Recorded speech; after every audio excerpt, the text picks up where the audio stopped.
All right, so here's a quick video about Kind for Kubernetes.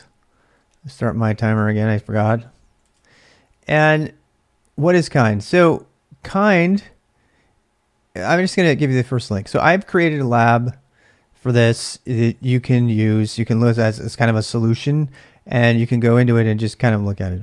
And it is available. So Kubernetes Kind Lab. And I just want to make sure people know about this. I did this some time ago, but I think it could really help a lot of other people get forward faster. GitHub.com/RDVXRob/ all of my labs begin with lab.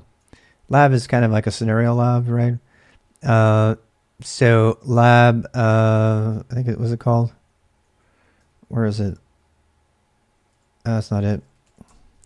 Where are you, lab? Oh, here we go. So lab Kubernetes-kind. Kubernetes-kind. And this, I don't suggest you just kind of go use, this is, a lab is designed for you to go in there and mess with it and rip it up and fork it and change it up and do whatever you want, or just look at it, right? You don't have to even look at it. So this is what it is. Set up local Kubernetes development with Kind, a learning lab.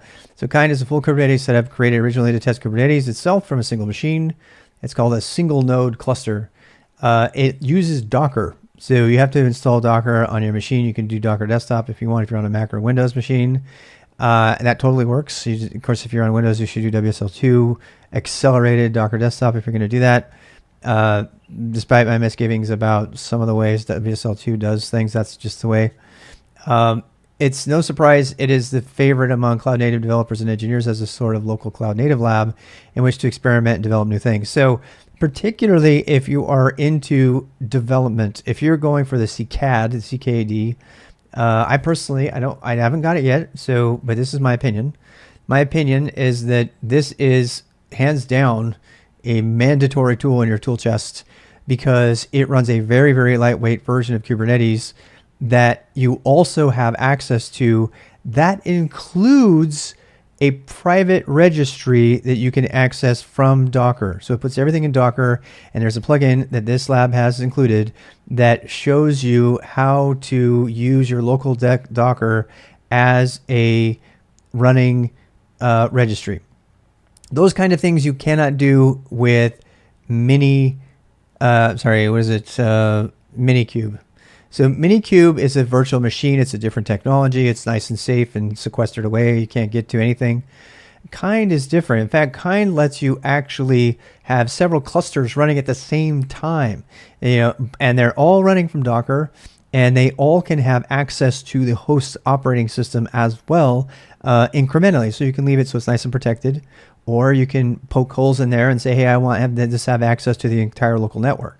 So it's extremely flexible for doing development as well as testing and messing with stuff. So I really, really strongly recommend you take a look at Kind. And this lab that I've done here at github.com/rdvxrob/lab-kubernetes-kind is one that I built to actually work on a project. You can look at the shell script here. This is why I was saying you need to know shell, right? So you can look at the shell script here, and I made a couple completion commands up at the top here. So you just have to enable them, but it includes building a cluster.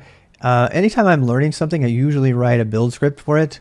I don't believe in using make for 99% of the stuff I make because make is almost always a waste of time. It's multiple subshells. I'll do another thing about that, but it's almost better to always have a shell script, and I'll do a thing about that. That's why I call it build.